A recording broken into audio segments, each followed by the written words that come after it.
Hi everyone. तो कैसे हैं आप लोग सब। आज का जो टॉपिक है जैसे कि आपने देख लिया है, इट इज़ अबाउट कनाडा कि जो लोग जब इमिग्रेट करते हैं और आते हैं कनाडा तो वो क्या ऐसी हैबिट्स हैं जिनको कि वो अडॉप्ट करें। और ये सिर्फ इसलिए इम्पॉर्टेंट है कि आपने वो सेइंग सुनी होगी ना कि while in Rome do as the Romans do. तो जब हम एक नई जगह जाते हैं या नई कंट्री में मूव करते हैं तो उस मुल्क के या उस कंट्री के जो रूल्स एंड रेगुलेशंस हैं वो तो आपको वैसे ही अबाइड करना होता है उनसे, लेकिन जो वहाँ के नॉर्म्स हैं, जो नियम हैं वहाँ के, या जो आप कह सकते हैं कि जो वहाँ के अनस्पोकन रूल्स हैं जो कि आपको कोई सिखाता नहीं है, वो क्या ऐसी चीज़ें हैं कि जो हम अडॉप्ट कर सकते हैं जो कि हमें रोज़मर्रा की लाइफ में हेल्प कर सकती हैं। बिकॉज जॉब सर्च और ये बाकी चीज़ें तो साथ साथ चलती रहती हैं, होम सर्च, जॉब सर्च, लेकिन कुछ ऐसी चीज़ें हैं जो कि आपको अपने अंदर इनकलकेट करनी पड़ती हैं for the long run as well. तो पहले मैं बेरोज से कहती हूँ कि चैनल को इंट्रोड्यूस कर दें जिन लोगों ने पहली बार ट्यून इन किया है, ताकि आप लोगों को पता चले कि हम किन टॉपिक्स पे वीडियोस बनाते हैं। तो बेरोज, ओवर टू यू। तो पहले ये करें कि अगर आपको इस वीडियो से थोड़ा भी फ़ायदा हो तो इसको लाइक का बटन ज़रूर दबाएं। इससे होता ये कि मैं और बतूल मोटिवेटेड रहते हैं ताकि हम बेहतर से बेहतर और ज़्यादा से ज़्यादा कंटेंट डाल सकें इस चैनल पे। दूसरा ये कि अगर आपने सब्सक्राइब नहीं किया तो इस चैनल को सब्सक्राइब ज़रूर करें, क्योंकि इस चैनल पे मैं और बतूल कंटेंट डालते हैं pertaining to how you can move to North America, और यहाँ नॉर्थ अमेरिका में कैसे आप एक सक्सेसफुल लाइफ जो है वो स्टैब्लिश कर सकते हैं अपनी। तो अगर आप इंटरेस्ट है इस टॉपिक में तो प्लीज़ इसको लाइक और सब्सक्राइब ज़रूर करें। How to settle in North America, हम ज़्यादा इस पे फोकस करते हैं कि यहाँ पे क्या ऐसी चीज़ें हैं जो कि आप कर सकते हैं इन नॉर्थ अमेरिका, यहाँ के क्या नॉर्म्स हैं, क्या रूल्स रेगुलेशंस हैं, जैसे कि हम इस वीडियो में भी बात करने वाले हैं। Right bureaus? बिल्कुल। अच्छा, अब जो हम बात करना चाह रहे हैं, ऑल्दो हम कनाडा के पर्सपेक्टिव से बात कर रहे हैं, पर ये अप्लाई नॉर्थ अमेरिका को करता है बिकॉज हमारा अपना एक्सपीरियंस रहा है ओरिजिनली फ्रॉम साउथ एशिया, फिर मिडल ईस्ट, उसके बाद कनाडा और अभी हम यूएस में हैं। तो ये अप्लाई नॉर्थ अमेरिका की में भी करता है कि किस तरह से जो है वो आपको यहाँ आके, और हमने भी बहुत सी चीज़ें अनलर्न की हैं कि बहुत सी चीज़ें जो हैं हमको, जो हमारी आदतें थी वो हमने आदतें ख़त्म की और नई आदतें जो हैं वो अडॉप्ट की हैं और डेवलप की हैं। तो हम वो बात करेंगे कि क्या चीज़ें हमने अनलर्न की हैं और क्या चीज़ें हमने नई सीखी हैं और कौन सी हैबिट्स हमने नई अपने आप में जो है वो डेवलप की हैं और अडॉप्ट की हैं। तो पहली एक हैबिट जो है which I would want to talk about is around do it yourself, which is के बहुत आसान होता है। मिडल ईस्ट में भी, साउथ ईस्ट एशिया में भी बहुत आसान होता है कि आपका बल्ब ख़राब हो गया तो आप बल्ब के लिए भी बाहर से बंदा बुलवा लेते हैं। सफाई के लिए आ जाता है, कोई काम के लिए आ जाता है, हर छोटे से छोटा काम, बड़े से बड़ा काम जो है वो बड़ी आसानी से over call, because labour cheap है तो आप किसी को भी बुला लेते हैं और वो आके आपके लिए काम कर देता है। यहाँ जो है वो such task are very expensive. तो आप बुला तो सकते हैं, ऐसा नहीं है कि आपको लेबर मिलेगा नहीं, लेकिन वो लेबर बहुत एक्सपेंसिव है। मैं आपको छोटी सी एग्जांपल देता हूँ। हमारा जो है वो फॉसेट ख़राब हो गया था वॉशरूम का, और वो आई डेंट रियलाइज़ कि वो मैं ख़ुद भी ठीक कर सकता हूँ, तो क्योंकि मैंने कभी ख़ुद ठीक किया नहीं। सो आई कॉल्ड समवन। तो वो जब आया चेक करने के लिए तो उसने पहले तो चेक करने के ही मुझसे $100 ले लिए, और उसके बाद चेक करने के बाद उसने बताया कि इसको ठीक करने के जो है वो एक $250 और लगेंगे। तो मेरा तो खैर $100 पे ही दिल बैठ गया था। और उसके बाद जब ये सोचा कि मैंने $250 और देने, तो उस वक्त मैंने अपने एक दोस्त को मैसेज किया जो पहले से रह रहा था कनाडा में। उसने कहा, भाई मैंने अपना पूरा वॉशरूम रेनोवेट करके ख़ुद बनाया है सारा, तो तुमसे फॉसेट क्यों नहीं ठीक हो रहा? ये वो चीज़ें जो तुमको बेसिक आनी चाहिए। तो मैंने कहा मैंने तो कभी सीखी नहीं। तो तुमने कहा हमेशा से सीखी हुई है। उसने कहा यूट्यूब, आप यूट्यूब पे जाएं, आप फिगर आउट करें, यूट्यूब में आपको हर दूसरी चीज़ की वीडियो मिल जाएगी। बहुत सी चीज़ें जो है बहुत बेसिक होती हैं, थोड़ा सा नट को यहाँ घुमाया, थोड़ा सा इधर हिलाया और चीज़ ठीक हो जाती है। तो ऐसी बेसिक चीज़ों के लिए तो आपको बिल्कुल कोई सर्विस बुलाने की ज़रूरत नहीं है। हाँ, आप कोई ऐसी लीकेज आ गई है, कोई दीवारों के अंदर कोई फॉसेट पाइप फट गया या कोई ऐसी चीज़ होगी, of course you may need someone. But छोटी मोटी चीज़ें ठीक करना, बल्ब लगाना तो खैर बहुत ही बेसिक एग्जाम्पल है। बट अगर कोई, जैसा मैं कह रहा हूँ, फॉसेट ख़राब हो गया, उसको टाइट करना है, उसके लिए आपके पास बेसिक इक्विपमेंट होना चाहिए। तो मैंने फिर किया ये कि मैंने जाके जो है होम डिपो से बहुत एक बेसिक किस्म की जो है वो चीज़ें ले ली, जिसमें ड्रिल शामिल है, hammer, nails, pliers, tool set. वो पूरा एक बैग आता है, वो पूरा मैंने बैग ले लिया। मैंने कहा ये कभी ना कभी तो ज़रूरत पड़ती रहेगी, एक बार ही मैं इन्वेस्टमेंट कर दूँ ताकि इसको मैं रिपीटेडली यूज़ करता रहूँ। और वो काफ़ी बारी जो है वो यूज़ होता रहा, बल्कि मैं उन टूल्स में चीज़ें बढ़ाता रहा हूँ, बिकॉज आगे भी जाके मुझे बहुत सी ऐसी जगह हैं जहाँ वो टूल्स की ज़रूरत पड़ी है, क्योंकि घर में कुछ या तो एडिशन करनी थी या कुछ चीज़ फिक्स करनी थी, और उसके चक्कर में I ended up using it. बिल्कुल। अच्छा, फिर एक मैजिक वर्ड जो हम हर दफ़ा यूज़ करते हैं अपनी वीडियोस में, और आई कैन नॉट एम्फसाइज, यानी कि मैं इस पे जितनी भी ज़्यादा आप कह सकते हैं इस पे फोकस करूं या इस वर्ड पे मैं इसको एम्फसाइज करूं वो कम से कम है बिकॉज ऑफ द इम्पोर्टेंस। तो इतना ये ज़रूरी है जो कि है नेटवर्किंग। मल्टीपल टाइम्स हमने अपनी वीडियोस में आपसे एक वर्ड शेयर किया है, लेकिन लोग इसकी इंपॉर्टेंस समझते नहीं हैं। और वो रीज़न ये है कि हम एक कल्चर से आ रहे होते हैं, एक एनवायरनमेंट से आ रहे होते हैं जहाँ हम यूज़ टू होते हैं अपने जैसे लोगों में उठने बैठने के। तो जब हम एक नई जगह जाते हैं वहाँ हम सबसे पहले तो आके इंटिमिडेट हो जाते हैं, यानी ओवरवेल्म हो जाते हैं। तो हमें सबसे ज़्यादा जो है वो कल्चरल शॉक लग रहा होता है। उसके अलावा हमें ये प्रॉब्लम हो रही होती है कि लोग हमारे साथ रेसिस्ट हैं। कोई भी छोटी सी चीज़ हो रही है उस पर आपको लगता है कि आपके साथ लोग जो हैं वो रेसिस्ट हैं। रेसिज्म है बट इतना ज़्यादा नहीं है जितना कि उसको दिखाया जाता है आउटसाइड ऑफ नॉर्थ अमेरिका। दूसरी चीज़ ये कि अक्सर ये होता है कि जब आपके कल्चर से कोई दूसरा बाहर का बंदा आता है तो ऑटोमेटिकली आप भी अगर किसी फॉरेनर को अपनी कंट्री में बैक होम देखते हैं तो आप थोड़ा सा you try and observe them, you look at them, you go like अच्छा इनके साथ अब कैसे बात करनी है, ये थोड़े से डिफरेंट लग रहे हैं, इनको शायद यहाँ के तौर तरीके नहीं पता है। तो वो आपके साथ जब हो रहा होता है बाहर, क्योंकि आपको लैंग्वेज का बैरियर हो रहा होता है, आपको समझ नहीं आ रहा होता कि चीज़ों को कैसे ऑपरेट करना है या कैसे नॉर्म्स फॉलो करने, तो वो आपको आसपास लोग जो होते हैं वो बाज़ औक़ात उनका रिएक्शन ऐसा होता है कि आपको लगता है कि ये मेरे साथ रेसिस्ट हो रहे हैं, जबकि in actuality in reality they are actually just being curious and they are trying to understand you just as you are trying to understand them.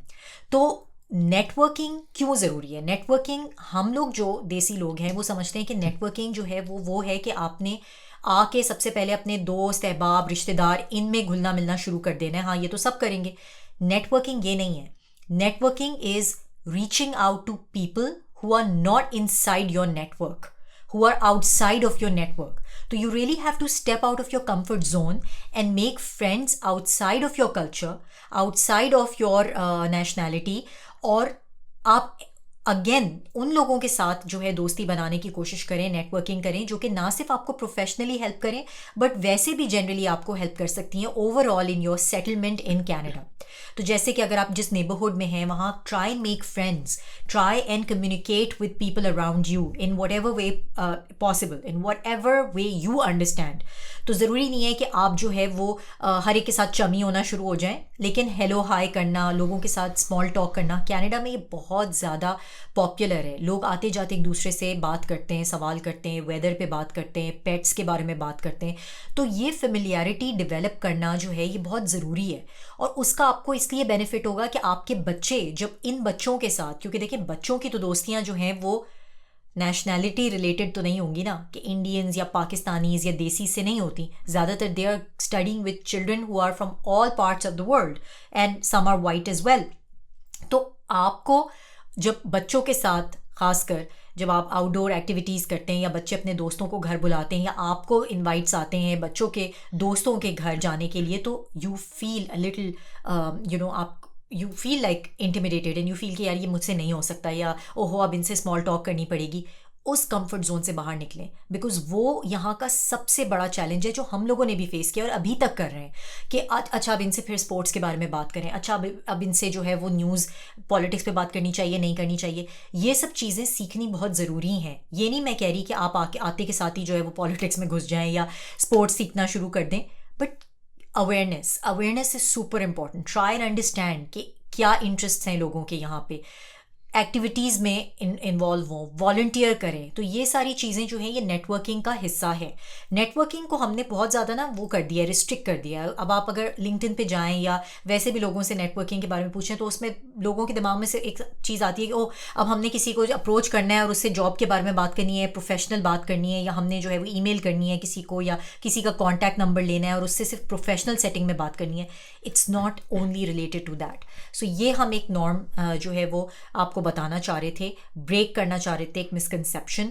So I hope I was clear enough and you must have learn something from this. अच्छा, इसमें मेरे पास जो example है, मुझे याद है मैं बतूल को वापस आके बताता था कि when ever I would go for grocery, और ग्रोसरी भी तो उम्र नहीं, बट कभी जब आप छोटे स्टोर पे जाएं जहां आपका इंटरेक्शन ज़्यादा हो रहा हो, तो people just start small talk. और एक टाइम ऐसा आ गया था मैं कहता था कि यार बस मुझे जो चीज़ चाहिए, जो ऑर्डर किया है मुझे वो दे दो, मुझे एक्स्ट्रा बात नहीं करनी है। बट यहाँ एक कल्चर है, यहाँ कल्चर है पूछने का, कैसे हो, क्या हो रहा है, कहाँ से आए हो and all.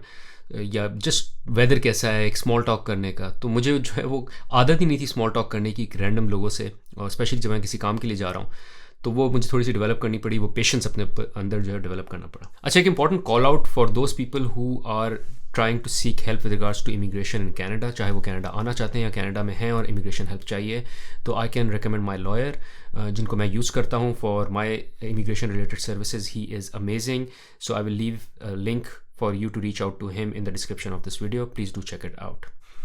Anyways, let's move to the next one. जो एक और हैबिट जो इंपॉर्टेंट आपको डेवलप करनी होगी अपने अंदर, और हमने भी की है, वो है बीइंग फाइनेंशियली प्रूडेंट। इससे मुराद ये है कि जब हम अपने होम कंट्री में होते हैं या हम अपने पेरेंट्स के साथ रह रहे होते हैं, या अगर नहीं भी रह रहे होते, तो हमारे पास एक क्वेश्चन होता है कि कुछ भी होगा तो पेरेंट्स का घर है और उनकी सपोर्ट है, या फैमिली की सपोर्ट है, पेरेंट्स की सपोर्ट है, कोई ना कोई एक सपोर्ट एग्जिस्ट करती है।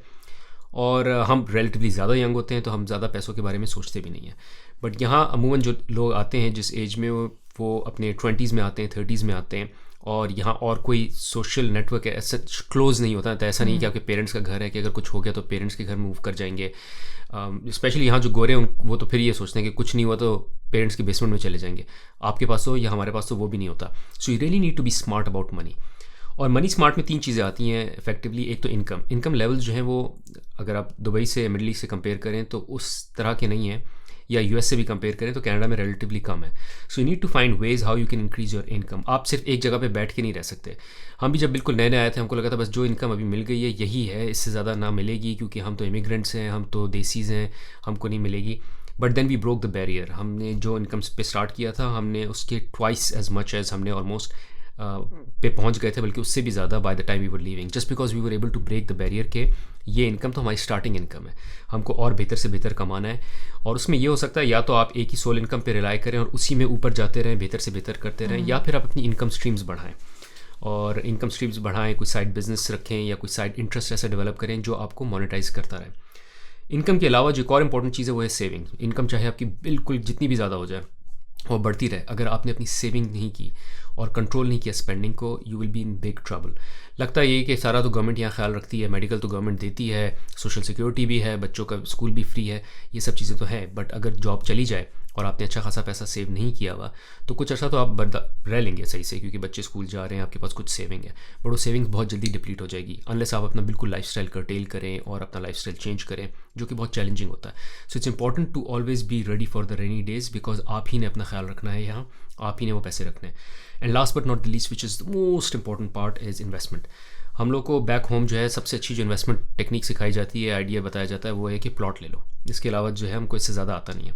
Here it is very important, rather plot से ज़्यादा इंपॉर्टेंट है कि आप इन्वेस्टमेंट जो है स्टॉक मार्केट में करें। बहुत से लोग आपको बोलेंगे कि यहाँ जो है प्रॉपर्टी में बड़े पैसे बने हैं, वो एक थोड़ा सा पीरियड था जिसमें पैसे बन गए थे, बट लॉन्ग टर्म में उस तरह से पैसे नहीं बनेंगे। और property is not a passive investment, it is a very much active investment. आपको जो है वो टेनेंट को देखना पड़ता है सब कुछ। प्रॉपर्टी के अलावा हमको और कुछ पता नहीं, मतलब मैं ये नहीं कह रहा प्रॉपर्टी में इन्वेस्ट ना करें, बट उसके अलावा भी स्टॉक मार्केट में इन्वेस्ट करें, जहाँ आपके पैसे जो है वो बढ़ सकते हैं। इट इज़ वेरी इंपॉर्टेंट कि आप अपना जो पैसा सेव करें उसको ग्रो भी करें, बिकॉज अगर वो सिर्फ स्टेशनरी पड़ा रहे तो अपनी वैल्यू लूज़ करता रहेगा। इसके लिए मैं लोगों को रेकमेंड करता हूँ कि एक ऑनलाइन ब्रोकर पकड़ें, एक सस्ता सा ब्रोकर पकड़ें जिसकी ट्रेडिंग कॉस्ट, ट्रेडिंग फीस बहुत कम हो और सर्विस अच्छी हो, और उसमें अपना पैसा इन्वेस्ट करें। मैं जो ट्रेडर यूज़ करता हूँ उसका लिंक मैं डिस्क्रिप्शन में छोड़ दूंगा इस वीडियो की, आप ज़रूर चेकआउट कर लें। और अगर आप वो लिंक यूज़ करेंगे तो आपको $50 से $100 का क्रेडिट भी मिलेगा on your first deposit. I highly recommend, this is the one of the first things that you should be doing once you land in Canada, specially क्योंकि बहुत से लोग अपना पैसा सेव करके जो आए होते हैं वो ला रहे होते हैं। इट इज़ वेरी इंपॉर्टेंट जो आप पैसा सेव करके लाएं उसको इन्वेस्ट करें, वरना इन्फ्लेशन पैसा खा जाएगी। बिल्कुल। So anyways, that was one thing that I wanted to say, which is be financially prudent. अच्छा, फिर दूसरी चीज़ है, अगेन कोई एक नई मैं आपको बात नहीं बता रही हूँ, ये प्रॉब्ली आपको पता होगी, I just give it a different spin, जो कि है इफेक्टिव कम्युनिकेशन। तो आप कह रहे होंगे अच्छा हाँ कम्युनिकेशन तो अच्छी होनी चाहिए, लेकिन कम्युनिकेशन का जो मेथड है, यानी जिस तरह हम यूज टू होते हैं अपने देसी कल्चर में, इट्स वेरी डिफरेंट हियर। अब मैं आपको इसकी एक छोटी सी एग्जांपल देती हूँ। हमारे यहाँ देसी कल्चर में जो हमारे जोक्स हैं दे वेरी डिफरेंट। हम जो हैं वो जोक्स जब करते हैं क्रैक, तो हम यूजुअली किसी के ऊपर जोक क्रैक कर रहे होते हैं, यानी कि हम फॉर एग्जांपल किसी की, बहुत कॉमन है पाकिस्तान इंडिया में बॉडी शेमिंग करना, कि वो मोटा है, वो पतला है, वो काला है, वो सूखा है, वो तीली है, ये इस तरह के हम वर्ड्स यूज़ करते हैं जो कि बाय द वे इस पर लोग हंसते भी हैं। लेकिन यहाँ पर body shaming is a big crime, like literally मैं उसको वर्ड क्राइम यूज़ कर रही हूँ बिकॉज ये बहुत इट्स लुक डाउन अपॉन। तो किसी के भी बॉडी फीचर्स पे या किसी की भी मेंटल इश्यूज़ पे या कोई भी किसी की अगर जो वीकनेस है उस पे ये लोग बहुत ज़्यादा सेंसिटिव हैं और बहुत टची हैं। ये सिर्फ bye the way north America में नहीं, ये यूरोप में भी आप देखेंगे कि इसमें लोग, और अब ज़्यादा से ज़्यादा जब अवेयरनेस बढ़ती जा रही है तो अवेयरनेस की वजह से भी ये हो गया है कि people are getting very sensitive about these issues. तो अगर फॉर एग्जांपल LGBTQ के भी जो इश्यूज़ हैं ये आप ओपनली इन पे मजाक नहीं कर सकते, या आप ये नहीं कह सकते ये बंदा ढीला है या ये बंदा जो है वो, ये जो हम usually we crack such jokes back home, यहाँ पे आप वो नहीं कर सकते। अगेन क्योंकि आप एक ऐसी सोसाइटी में हैं जहाँ टॉलरेंस बहुत ज़्यादा है, कोई आपके बारे में भी ये जोक नहीं करेगा, कोई आपको भी ये नहीं बोलेगा कि इट्स कंसिडर्ड बैड, कोई आपको ये नहीं कहेगा oh brown people do this, they wouldn't say that in front of you. बहुत शाज़नादिर, बहुत कम आप देखेंगे कि कोई जिसको अवेयरनेस नहीं है या कोई बहुत ही आप कह सकते हैं जैसे हम ट्रेलर ट्रैश बोलते हैं उस टाइप के जो लोग होते हैं जिनको कोई ज़्यादा आप कह सकते हैं जो पढ़े लिखे नहीं हैं या अवेयर नहीं है, वो शायद इस तरह का कोई यूज़ कर लें स्लर या कोई ऐसी बात आपको कह दें। But usually people are very polite to the extent कि आप सोचें कि मैं एक टेबल पे बैठी थी जहाँ मैं I was having lunch with very mediocre people, और वहाँ पे कोई इमिग्रेशन से रिलेटेड न्यूज़ आ रही थी and people were quiet. In fact I was the one who was actually talking about immigration and asking कि ये इमिग्रेंट्स आ रहे हैं तो they taking up a lot of jobs and all, and I just wanted to have a conversation about it. लेकिन people were generally quiet about that topic because they do not want to engage in a conversation जहाँ के एक तो उनको जिसके बारे में ज़्यादा पता ना हो, और दूसरा ये कि उनको पता है कि this could hurt somebody else's feelings. तो कम्युनिकेशन जो है it's super important to focus on. आप सोचें बोलने से पहले, ये नहीं कि आप डर जाएं, लेकिन ट्राई एंड अंडरस्टैंड कि जो मैं बोलने जा रहा हूँ इसके क्या कॉनोटेशंस हो सकते हैं, इसकी क्या इंटरप्रिटेशन हो सकती है सामने वाले बंदे से। यहाँ कोई ये वर्ड नहीं यूज़ करता, बहुत क्राइम समझा जाता है, अगेन बुरा समझा जाता है। Literally like the word I am using crime is कि अगर आप किसी को ये कह दें कि वो काला है या ब्लैक है, ये इस पर बहुत ज़्यादा जो है वो बुरा इसको माना जाता है। इसके अलावा कैनेडियंस बहुत पोलाइट हैं, they very polite and they very respectful people. तो आप ये देखेंगे कि लोग जो हैं जब आते हैं कहीं भी, आप किसी से बात कर रहे हो तो वो आपसे आपके बारे में पूछेंगे, आपका हाल पूछेंगे, आपके बच्चों के बारे में पूछेंगे, जबकि वो आपको बिल्कुल जानते नहीं है, they are complete stranger, but they would talk to you as if they've known you forever. तो ये इन लोगों का एक स्टाइल है जो कि अमेरिका में थोड़ा सा डिफरेंट है by the way, because people usually I don't know lack of time और I don't know what it is, cultural है कि दे आर वेरी डायरेक्ट। जबकि कनाडा का मसला ये है कि वो काफ़ी ज़्यादा जो है वो पोलाइटनेस में इतने ज़्यादा हैं कि अक्सर डायरेक्टली बात करते भी नहीं हैं। तो यानी अगर किसी को आपको फीडबैक भी देना होगा ना, जैसे आपका फॉर एग्जांपल मैनेजर भी आपको फीडबैक दे रहा है, तो वो ऐसे देगा कि a lot of times you would not be able to tell कि ये आपको फीडबैक ही दे रहा है, कि मतलब ये कहना क्या चाह रहा है, बिकॉज ये कह तो रहा है मुझे कि I am doing something not right, लेकिन ये आउटराइट मुझे बोल नहीं रहा है। तो ये उनका एक कल्चर है, this is how they are and this is how they expect people to be. तो again while in Rome do as the Romans do. I know कि बहुत सारे कमेंट्स भी आते हैं वीडियोस के ऊपर कि आप ये बात बता रही हैं यूरोप में तो ऐसा नहीं होता, या यहाँ तो ऐसा नहीं होता, ये या ऐसे ये इसलिए करते हैं बिकॉज ये इनकी स्लेव मेंटालिटी है। I am just giving an example. All I am saying is कि जब आप ये डिसीजन लेते हैं to immigrate, you're making space for yourself in a different country, in a different culture. So you are expected to at least adapt a little bit versus expecting the masses and the population to adapt to your lifestyle and to your behavior. तो ये सिर्फ मतलब है यहाँ पे इस बात करने का। गुड। नेक्स्ट वन जो मेरे पास है वो आपको जो अपने अंदर लानी पड़ेगी वो है रेजिलियंस और अडेप्टेबिलिटी। रेजिलियंस अडेप्टेबिलिटी से मुराद ये है कि लाइफ आसान नहीं है यहाँ, और स्पेशली शुरू में आसान हो जाती है इवेंचुअली, और बहुत आसान हो जाती है, बल्कि आप जब कंपेयर करेंगे इवेंचुअली आप बोलेंगे कि बहुत अच्छा डिसीजन था।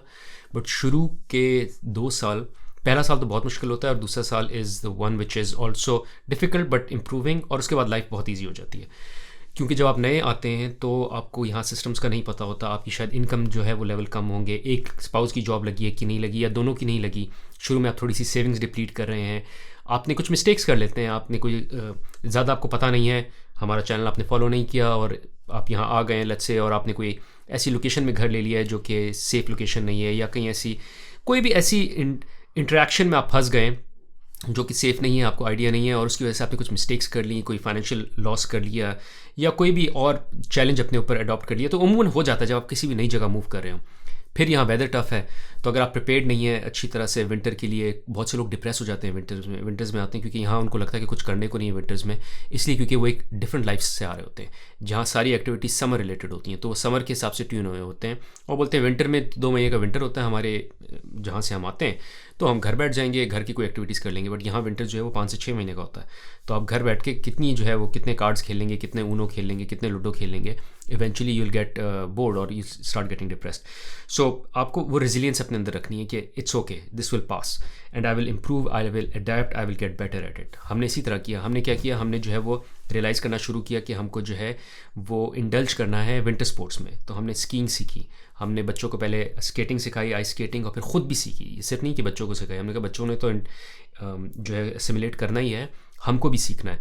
इसी तरह जो है हमने विंटर एक्टिविटीज़ और भी ये करना शुरू कर दी कि हम विंटर्स में जो है वो बाहर आउट जो वेकेशंस पे, छोटी छोटी वेकेशंस में लाइक ड्राइव करके कोई भी छोटी सी प्लेस बुक कर ली, विंटर हाउस बुक कर लिया, किसी टाउन में चले गए और वहाँ जाके सारी चीज़ें हमने इंजॉय करना शुरू कर दिया, क्योंकि हमने डिसाइड किया हम विंटर में घर पे नहीं बैठेंगे। इसी तरह जो है वो हमने अपनी इनकम्स पे फोकस किया, जैसे मैंने पहले बात की कि इनकम्स को बढ़ाना है। दूसरा ये कि नेटवर्क के थ्रू हमने ये रियलाइज़ किया कि वो कौन सी मिस्टेक है जो नहीं करनी, तो लोगों से सीखा कि उन्होंने क्या मिस्टेक्स की थी जब वो आए थे, जो मिस्टेक्स हमने नहीं करनी। तो ये सारी चीज़ें जो है हमने कर करके सीखी हैं कि किस तरह से हम अप्लाई कर सकते हैं, और हैंस हमने ज़्यादा अपने आप को रेजिलिएंट बनाया है। और फिर जो अडेप्टेबिलिटी वो यही है कि लोगों से सीखा है कि किस तरह से हम अपने आप को अडेप्ट कर सकते हैं और कैनेडियन बन सकते हैं as against still being Pakistani और इंडियन और मिडल ईस्टर्न। और इसमें अगेन आइडेंटिटी क्राइसिस डेवलप करने की बात नहीं है कि आप आके एकदम से वॉनबी जिसे कहते हैं कि आके फ़ौरन से आप जो है वो यू ट्राइंग टू, जो कहते हैं ना कौवा चला हंस की चाल अपनी चाल भी भूल गया, ये भी बहुत से लोग कहते हैं।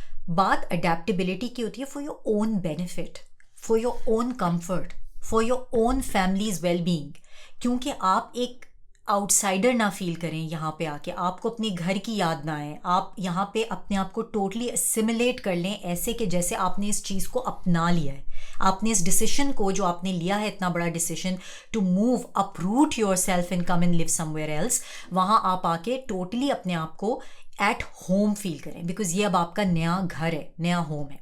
सो take it as a challenge and adapt yourself. अच्छा, फिर एक बात आ जाती है जो कि बहुत इंपॉर्टेंट है, वो है टाइम मैनेजमेंट। तो मैंने ये देखा है यहाँ पे आके, मुझे भी ऑब्वियसली इतना ज़्यादा इस पे फोकस नहीं था मेरा, और बहरोज़ का भी, before coming to North America, क्योंकि मिडल ईस्ट में भी हमने देखा है कि अ लॉट ऑफ टाइम्स इतना ज़्यादा टाइम की पाबंदी नहीं है या पंक्चुअलिटी नहीं है कंपेयर टू बैक होम, लेकिन इतनी नहीं है। But obviously when we came to Canada हमने रियलाइज़ किया कि एक एक मिनट इंपॉर्टेंट है। यानी अगर मीटिंग का टाइम 8 o'clock है तो वो मीटिंग 8 o'clock ही स्टार्ट होगी।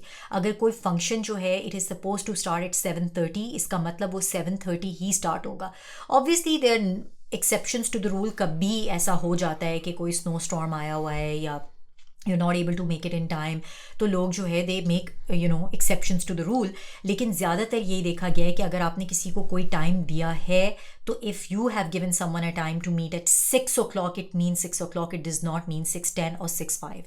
अच्छा, उसके अलावा जो है वो लोग यहाँ पर GPS ऑब्वियसली हर जगह इस्तेमाल होता है, तो जैसे अगर मैं किसी से मिलने जा रही हूँ तो I always look at the GPS first, कि आई नीड टू अंडरस्टैंड कि अगर मुझे फॉर एग्ज़ाम्पल टोरंटो से वाटरलू जाना है, या वाटरलू तो मैं बहुत दूर की बात कर रही हूँ, मुझे टोरंटो से मिसिसागा जाना है या टोरंटो से मुझे बैरी जाना है, तो वो मैं पहले अपने GPS में डाल के देख लूँगी कि मुझे कितना टाइम लग रहा है, so that I let the other person know कि ये मेरा ETA है, which is my estimated time of arrival.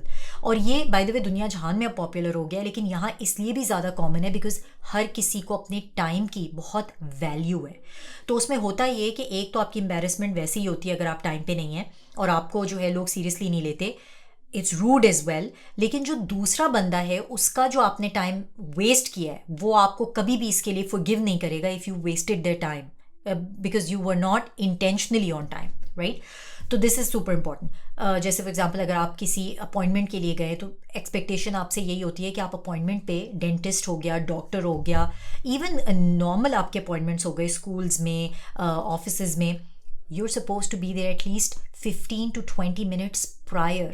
आप ये देखेंगे कि डॉक्यूमेंटेशन पे लिखा होता है कि please be there 15 to 20 minutes prior. या आप बैक होम नहीं देखेंगे, कभी भी मैंने बैक होम नहीं देखा कि कहीं ये लिखा हो कि आप 30 मिनट्स पहले आएँ क्योंकि आपने पेपर वर्क फिल करना है। या आपको अगर डॉक्टर का टाइम 8 o'clock है इन द इवनिंग या let's say 6 o'clock in the evening है, तो वो 6 o'clock इवनिंग में आपको जो है वो क्या करते हैं कि वो आपको कहेंगे please be there at 5:30, 30 minutes prior. और उसका रीज़न ये है क्योंकि उनको पता है कि जब आप आएंगे, आप बैठेंगे, आप सेटल डाउन होंगे, आप बात करेंगे रिसेप्शनिस्ट से, आप पेपर वर्क फिल करेंगे, तो वो टाइम अगर आप ये सोच के आएंगे कि जी मेरा टाइम तो 6 बजे का था तो मैं तो 6 बजे आया हूँ, then that's stupidity, because you are not realizing कि उससे पहले का जो सारा पेपर वर्क या जो बातचीत है ये सब कुछ, उसमें भी तो टाइम लगता है। तो यहाँ हर कोई टाइम से पहले पहुँचता है।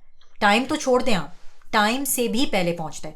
इवन जैसे अगर मैंने किसी को टाइम दिया हुआ है to meet let's say at 5 o'clock, I would try, ये इवन फ्रेंड्स एंड फैमिली की मैं बात कर रही हूँ, I would try and be there at 4:30 so that मुझे पार्किंग मिल जाए, मैं अपनी बेयरिंग्स देख लूँ, मैं जहाँ भी जा रही हूँ वहाँ में मुझे पता चल जाए कि okay this is where I have to be, because parking garages होते हैं, आपने अंदर जाना है, पार्क करना है, उसका टिकट लेना है, इन सब चीज़ों में टाइम लगता है। तो ये यहाँ पे नहीं आप कर सकते कि ओ जी आपको पता तो है ये तो पार्किंग थी तो पार्किंग में मैं लेट हो गया, तो पीपल से देन यू प्लान अहेड। तो यहाँ प्लानिंग इज़ सुपर इम्पॉर्टेंट। एक और चीज़ बाय द वे, क्योंकि डिस्कशन निकल आया तो I just wanted to mention कि हम लोग यूजुअली लेट बैक होते हैं, ज़ाहिर है क्योंकि कल्चर पाकिस्तान इंडिया में ऐसा है। कभी भी आपने देखा होगा कि लोगों के पास वीकेंड का कोई प्लान पहले से नहीं होता, बहुत रेयर होता है ऐसा कि आपने 2 वीकेंड्स या 3 वीकेंड्स आगे की प्लानिंग की हुई हो। मतलब as long as I was there मुझे याद है कि हमने कभी भी 2 वीकेंड, मतलब हमने अगले वीकेंड की प्लानिंग नहीं की होती, तो 3-4 वीकेंड्स की तो बात ही नहीं है। यहाँ लोग जो हैं वो अपने पूरे ऑलमोस्ट 3-4 वीकेंड्स की आगे तक की प्लानिंग कर चुके होते हैं। और उसका रीज़न सिर्फ ये है क्योंकि time management is so important, because time is so important, people really need to maximize जो भी उनके पास फ्री टाइम है। तो जैसे अगर मुझे किसी से मिलना है, मैं उनसे कहूँगी यार इस वीकेंड तो I am not available but I can give you time for the next weekend, और फिर वो कैलेंडर में चला जाता है। ये नहीं होता कि लोग भूल जाएं कि हाँ किसी को बताया था और उसके बाद भूल गए। तो हर कोई जो है वो अपने फ़ोन कैलेंडर्स को बहुत सीरियसली लेता है। फ़ोन कैलेंडर ना भी हो तो पीपल मेक श्योर कि जो कमिटमेंट है उसमें पीपल सेट रिमाइंडर्स, और they try and make sure कि दोनों पार्टीज़ में आपस में अंडरस्टैंडिंग हो। और ऑब्वियसली ऐसी एक्सेप्शंस होते हैं कि जहाँ आपको कैंसिल करना पड़ जाए या पोस्टपोन करना पड़ जाए, but I am telling you the norm कि यूजुअली जो है वो आप देखेंगे कि लोग आगे की प्लानिंग करते हैं, 1 हफ्ता 2 हफ्ता आगे तक की प्लानिंग करते हैं। और आप अगर किसी से मिलना चाह रहे हैं तो आप ये नोट करेंगे कि they are not available that very weekend to meet you, because they have other prior commitments.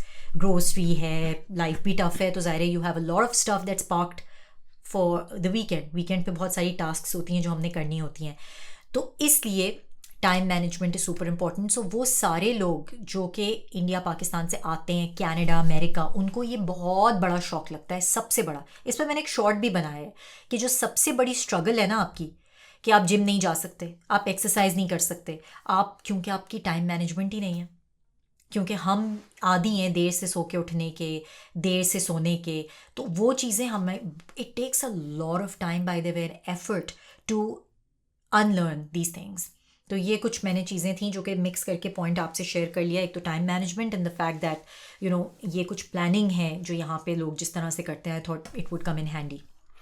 Great points Batool. और यहाँ लुक डाउन भी करते हैं क्योंकि कुछ देसीज ऐसे हमने देखे हैं जो अभी भी आपको किसी एक टाइम देंगे अपने इवेंट का, और उसके बाद इवेंट जो है वो घंटा 2 घंटा जो है वो लेट शुरू होगा, बट उनको बहुत लुक डाउन किया जाता है। So don't be one of those, और अपने आप को जो है वो अपनी टाइम मैनेजमेंट यहाँ के बेहतर करें। अच्छा, एक और इम्पॉर्टेंट चीज़ जो हमने अनलर्न की है वो है वर्क लाइफ बैलेंस, क्योंकि हमारे कल्चर्स में वर्क लाइफ बैलेंस तो एग्जिस्ट नहीं करता। अगर काम है तो बस काम आ गया है, तो चाहे वीकेंड है या आफ्टर 5 PM है, बस काम हो रहा है। कुछ कंपनीज़ होंगी जहाँ यहाँ ऐसा वर्कलोड ज़्यादा होगा, वर्क प्रेशर ऐसा होगा। मैं ऐसा नहीं कह रहा कि हर जगह बेहतर है, बट बाय एंड लार्ज ज़्यादातर कंपनीज़ ऐसी हैं जहाँ 5 बजे के बाद जो है लोग तंग नहीं करते, वीकेंड्स पे लोग तंग नहीं करते, उनके लिए वीकेंड्स बहुत सेक्रेड होते हैं। सो मच सो कि समर के जो फ्राइडे होते हैं वो बहुत सेक्रेड होते हैं। फ्राइडेज़ को अमूमन 1-2 बजे के बाद काम बिल्कुल ये हल्का हो जाता है, ख़त्म हो जाता है, बिकॉज समर जो है वो सिर्फ 6 महीने का है। सो लोग कोशिश ये करते हैं कि उसको ज़्यादा से ज़्यादा इन्जॉय करें, तो ज़्यादा से ज़्यादा फ्री टाइम आपको मिले ताकि आप फैमिली के साथ गुजार सकें। इसी तरह अगर आपके पास कोई पीपल रिपोर्टिंग आ गई या पीपल रिपोर्टिंग नहीं भी आई, आप अपने वर्क प्लेस पे किसी से अगर आप वीकेंड का काम कह दें तो बहुत ऑफेंस लिया जाता है उस चीज़ का। सो ये वो चीज़ें जो आपको अगेन हमने तो अपने अंदर चेंज की है, क्योंकि हम उस कल्चर से आते थे जहाँ हमको कोई वीकेंड पे काम कह सकता है, आफ्टर 5 भी हमारे पास काम कह सकता है, आफ्टर 5 हम ईमेल्स भी भेज रहे हैं, और हम भी एक्सपेक्ट करते थे कि बाकी भी करेंगे. So fix your expectation, because ये वो चीज़ है जो आपको अगेन अनलर्न करनी है. और इससे ये नहीं समझें कि लोगों को लगता है ना पाकिस्तान इंडिया में कि जी लगेगा बड़ा काम कर रहे हैं, वीकेंड पे भी लगे हुए हैं, कंपनी को खून दे रहे हैं. यहाँ पे it's look down upon.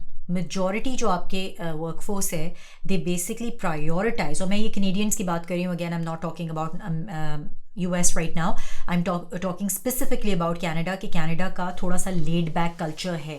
Laid back, again, don't mistake it from laid back Pakistan का laid back in the sense कि they're not extra overly competitive to the point कि यार हम अपना वर्क लाइफ बैलेंस जो है वो डिस्ट्रॉय कर देंगे, हम कंपनी के लिए इतने स्लेव बन जाएंगे कि हम जो है वो 8-9 बजे तक जो है वो कंपनी में बैठे हैं, काम कर रहे हैं, मतलब जॉब पे, और फैमिली को सैक्रिफाइस कर देंगे, जो कि एक नॉर्म है हमारे बैक होम, स्पेशली बैंक्स में, कि इट इज़ एन एक्सपेक्टेशन कि you are suppose to do this.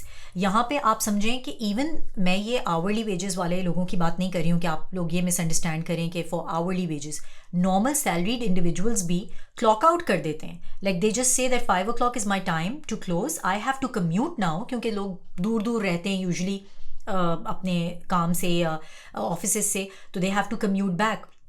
तो दे डू नॉट वॉन्ट कि वो ज़रा सा भी देर करें. अक्सर वो आपसे पूछेंगे कि इसकी क्या प्रायोरिटी है, इस काम को क्या ये कल हो सकता है, अगर कल हो सकता है तो यू कैन वेट.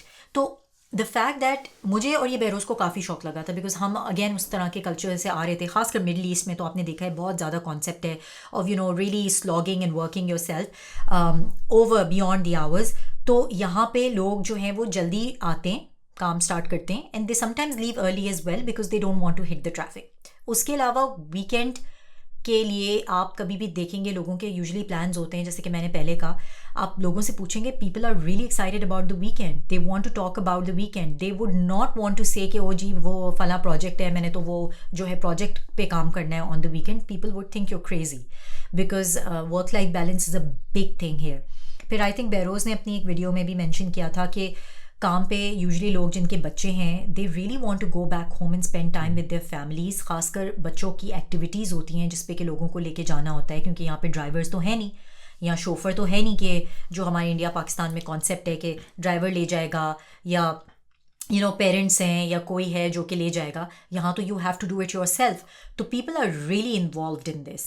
और जो डे केयर्स हैं या जो भी जहाँ बच्चे आपके हैं वहाँ भी you have a certain time period कि 6 o'clock वो ख़त्म हो जाएगा, you have to pick up your kid before that time.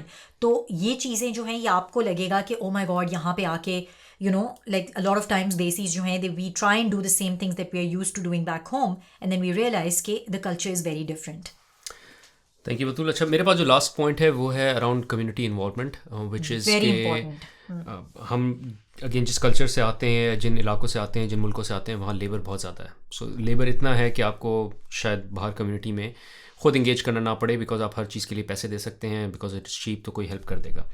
Community involvement से मैं आपको एक एग्जांपल ये बताता हूँ कि हम अपनी बेटी को भेजते थे स्विमिंग के लिए, और स्विमिंग के लिए जब उनकी मीट्स होते हैं, जब कंपटीशन होते हैं स्विमिंग के, तो उसमें पेरेंट्स ही होते हैं जो कि कंपटीशन की मेजरमेंट कर रहे होते हैं, लाइक उसको रिजल्ट्स उसके नोट कर रहे होते हैं. सो ऐसा नहीं कि उन्होंने कोई हायर किया हुआ है जो कि नोट कर रहा है कि किस बच्चे ने कितने टाइम में स्विम किया है, और उसके फिर स्कोर बोर्ड पे नंबर आ रहे होते हैं. सो पेरेंट्स ही कर रहे होते हैं, and they ask you as well कि आप आएंगे, आप करेंगे, and specially when they see you, like when they would see me कि मैं अपनी बेटी को ड्रॉप कर रहा हूँ और वहाँ बस आराम से जाके बैठ गया हूँ थोड़ी देर, और मैं देख रहा हूँ कि हो किस रहा है. तो they would look at me के बुरी नज़र से कि जब आप बैठे हुए हैं यहाँ, अपनी बेटी को लेकर आए हैं, इंतज़ार कर रहे हैं, माइट एज विल कॉन्ट्रीब्यूट. सो फिर मैंने डेवलप की ये चीज़ कि ये जो ठंड करके बैठना और कि बस ठीक है काम हो रहा है, कोई ना कोई कर देगा, ये अपने मुल्कों में अच्छा था, बट यहाँ आप ऐसे नहीं कर सकते, यहाँ आपको इन्वॉल्व होना पड़ेगा. और फिर मैंने एक और चीज़ ये भी नोट की कि मेरी बेटी के लिए भी अच्छा है या मेरे बच्चों के लिए भी अच्छा है, बिकॉज वो भी देखेंगे कि जिस तरह बाकी स्टूडेंट्स के पेरेंट्स इन्वॉल्व हो रहे हैं, मेरा बाप जो है, मेरे पेरेंट्स जो हैं वो बैठे हुए हैं, कुछ नहीं कर रहे हैं अपने मोबाइल में, तो वो भी इन्वॉल्व हो रहे हैं, and they see us getting involve as well. And hence आप अगेन ये वो चीज़ है कि आप अपने आप को उस तरह से कम्युनिटी में इन्वॉल्व करें, अपने आप को इंडल्ज करें, और see how you can become part of the community. इसी तरह एक और एग्जांपल थी, they were looking for coach for our son soccer game, और उस सॉकर गेम के लिए कोई उनको कोच और कोई क्या कहते हैं कोच मिल नहीं रहा था, बिकॉज दे नीड वॉलंटियर्स, और वॉलंटियर्स पेरेंट्स ही होते हैं. तो अब तक तो मैंने कभी वॉलंटियर किया नहीं, मैंने कहा बस कोई और पेरेंट कर रहा है तो कर रहा है। बट आई रियलाइज़ कि अगेन मेरा बेटा भी देखेगा कि बाकी पेरेंट्स तो आते हैं कोच करने, why are you just sitting at home? So not just for the community sake but also for your kids sake it is important कि आप उनको भी दिखाएं कि आप उतने इन्वॉल्व हैं जितने बाकी पेरेंट्स इन्वॉल्व हैं। अब जैसे लाइब्रेरी का मैं आपको बताती हूँ कि लाइब्रेरी में समर्स में दे एक्सपेक्ट द स्टूडेंट्स, जो भी आपके हाई स्कूल के स्टूडेंट्स हैं या इवन जो स्टूडेंट्स नॉर्मली आपके मिडिल स्कूल में हैं, ग्रेड 7th 8th ऑनवर्ड्स, उनसे वो एक्सपेक्ट करते हैं कि वो बच्चे भी आके जो है वो वॉलंटियर करें लाइब्रेरी में, क्योंकि उनके पास समर प्रोग्राम्स चल रहे होते हैं और बहुत सारी चीज़ें हो रही होती हैं। अक्सर वो they put it out on the notice board कि अगर कोई कम्युनिटी में से वॉलंटियर करना चाहता है, सीनियर सिटीजन्स को वो अक्सर कहते हैं कि आप आएँ, अपना टाइम यूज़ करें यहाँ पे। तो आप देखेंगे कि सीनियर्स जो हैं वो कर रहे हैं, ऐसे नहीं कि उनको कोई पैसों की ज़रूरत है वो इसलिए कर रहे हैं, because this is free of cost, sorry free है ये काम, सर्विस है, it's not like they are charging. कोई भी सीनियर जो है वो पैसे थोड़ी लेता है इस काम के, लेकिन वो क्यों कर रहा है? इसलिए कि वो अपने आप को उस एज में भी बिजी रख रहे हैं, वो अपने आप को they are making use of their time. तो आपको ये लग रहा होगा, या बहुत से लोग ऐसे जो देखने वाले हैं उनको शायद ये लग रहा हो कि ओ माय गॉड ये तो लाइफ बड़ी टफ है कि you have to do this, but this is how the community comes together, this is how you become part of the process. तो उसमें फिर ये होता है कि आप देखेंगे कि स्कूल्स जो पब्लिक स्कूल सिस्टम है उसमें people are part of that public school, की जिसमें कि वोटिंग हो रही है, बोर्ड ऑफ डायरेक्टर्स जो स्कूल का है वो पेरेंट्स ही हैं, जो ट्रस्टीज़ हैं वो फिर डेवलपमेंट के लिए बात करते हैं कि स्कूल में क्या नए इनिशिएटिव्स आ सकते हैं। Parents are as involved as anybody else. So my point being कि ये खैर सिर्फ उन लोगों के लिए महदूद नहीं है कि जिनके के बच्चे हैं। कम्युनिटी इन्वॉल्वमेंट इतनी ज़्यादा यहाँ पे है कि आप हर जगह देखेंगे कि वो चाहते हैं कि आप आके वॉलंटियर करें, यानी कि इवन जैसे ये हमारा DMV, इसको क्या कहते हैं, जहाँ पे ये लाइसेंस वगैरह बनता है, यहाँ पे भी आप देखेंगे बहुत सारे वॉलंटियर्स हैं, लोग जो हैं वो without any money they are working because that's a good use of their time. तो इस तरह की जो चीज़ें हैं ये हमने आके यहाँ पे सीखी, और हमें भी होता है कि sometimes we really need to contribute to the greater good. और ये चीज़ें कॉमन है ही नहीं, क्योंकि बैक होम सिविक सेंस जो है वो उसकी कोई वैल्यू ही नहीं है। तो ये again this was something which we learned and we thought we should share with you. अच्छा, एक मेरे पास और मुझे पॉइंट याद आया, विच इज़ एक और चीज़ जो आपको चेंज करनी होगी वो है रोल्स। हम एक बहुत फिक्स रोल्स लेकर आते हैं कि मैं एज अ फादर या मैं एज अ हस्बैंड मेरे ये रोल हैं, मेरे एज अ मदर और एज अ वाइफ ये रोल हैं, and so on so fourth. ये सब चेंज हो जाते हैं यहाँ आके, बिकॉज यहाँ सब कुछ शेयरिंग पे हो रहा होता है। There would be times when both of you would be cooking, there would be times when both of you would be fixing something in the house. So for the most part roles बहुत fluid रहते हैं, और आपको एक fluidity रखनी है अपने अंदर। ये नहीं कि मैंने तो कभी बर्तन धोए नहीं, मैंने तो अंडे बनाने के अलावा मुझे कुछ आता नहीं है, चाय बनाने के अलावा कुछ आता नहीं।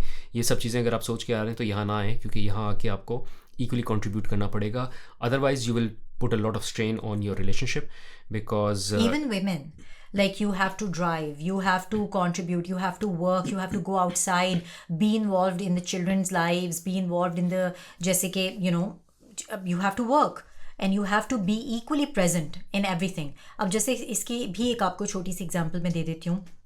आई नो वीडियो थोड़ी लंबी हो गई, लेकिन फॉर एग्जांपल अगर आप यहाँ पे if a wife is expecting a baby and she is pregnant, ये नहीं है कि सिर्फ उसको मैटरनिटी मिल रही है और वो जा रही है ऑन लीव। यहाँ पे पैटर्निटी का भी एक बहुत कॉन्सेप्ट है कि जो फादर है he has to be equally involved, so the men of the family also get the same opportunity as the women and they're allowed to take time off, और हर obviously company की different policies हैं, but you do get the same benefit that the other person's getting.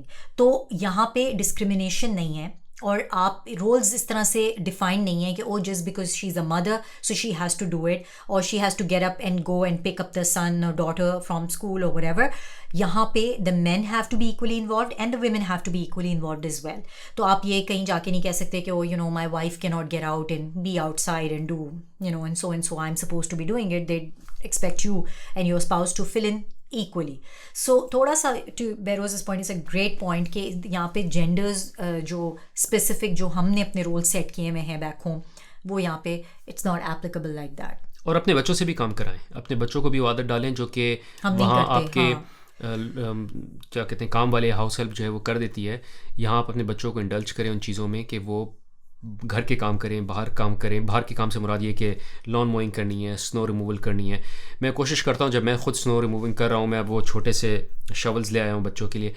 As such कोई इनकी contribution होती नहीं है, मतलब in terms of getting the snow out, but just to make them come and feel कि ये सिर्फ मेरा काम नहीं है, ये हम सब का काम है जो हमने करना है। अच्छा, इससे भी एक और इंटरेस्टिंग कॉन्सेप्ट और टॉपिक में निकल आया। You know, like children actually do it for other people around the neighborhood. So this is a way of kids making money here as well, by the way. Obviously older kids, not younger kids. जैसे कोई भी जो बच्चे जो हैं वो in their teens हैं, वो usually ये करते हैं कि जो भी elderly हैं या वो ऐसे लोग जो कि neighborhood में जो कि खुद शवल नहीं कर सकते, उनके लिए जाके शवल कर देते हैं for snow। या जब यहाँ पे autumn आता है, fall के टाइम पे बहुत पत्ते गिरते हैं, you know, leaves, तो वो आके बच्चे, you know, they can do like raking the lawn जिसे कहते हैं, या you know, leaves removal जिसे प्रोसेस कहते हैं। तो वो सारा उनका फ्रंट यार्ड बैक यार्ड साफ़ कर दिया। तो इसके बच्चों को जो है वो एक छोटे से, आप कह सकते हैं, पैसे मिल जाते हैं फॉर दैट। अच्छे खासे बच्चों को पेट सिटिंग है, पेट सिटिंग बच्चे करते हैं, बेबी सिटिंग करते हैं बच्चे मीनिंग टीन्स। तो यहाँ पे ये बहुत ज़्यादा कॉन्सेप्ट है जो कि मुझे अभी तक, to be honest with you, I am still not use to it. कि मैं like, I know my daughter is asking, हमारे बच्चे भी अब ये पूछ रहे हैं कि you know can they do that और नॉट। और आपको अक्सर होता है बिकॉज हम culturally we are not use to having or sending our kids to do somebody else's work, even if it's for money. क्योंकि ये हमारे लिए बहुत एक एलियन कॉन्सेप्ट है कि कोई जाके किसी और का घर का सफाई कर दे, या फ्रंट यार्ड की, बैक यार्ड की सफाई ही है ना एक तरह से। तो बहुत कॉमन है यहाँ पे। और ये बच्चा आपका अगर ये नहीं करेगा तो they'll be a misfit in their own social circle as well. So you really have to be open about these things. और ये जो है, ये चीज़ें अनलर्न करनी है जो भी हम वहाँ से सीख के आए हैं, या हमारे दिमाग में जो प्री कंसीव्ड हमारी आइडियाज़ हैं, to basically adapt and fully assimilate in this culture. Correct. Thank you. Thanks for tuning in and listening. ये सब चीज़ें हमने शेयर करनी थी with regards to के क्या हैबिट्स हमने नई डेवलप की और क्या चीज़ें अनलर्न की हैं, बिकॉज ये बहुत ज़रूरी है। You can not be the same person you were, यहाँ के भी आपको चेंज होना पड़ेगा for the good. Thank you for tuning in. और जैसे पहले कहा कि अगर आपको वैल्यू मिले तो लाइक ज़रूर करें, और दूसरा, if you have anything to add, और जिस तरह आप हम हमेशा करते हैं, बट कोई और सजेशन हो, कोई और बिल्ड हो, तो कमेंट्स में ज़रूर बताएं। Thank you so much.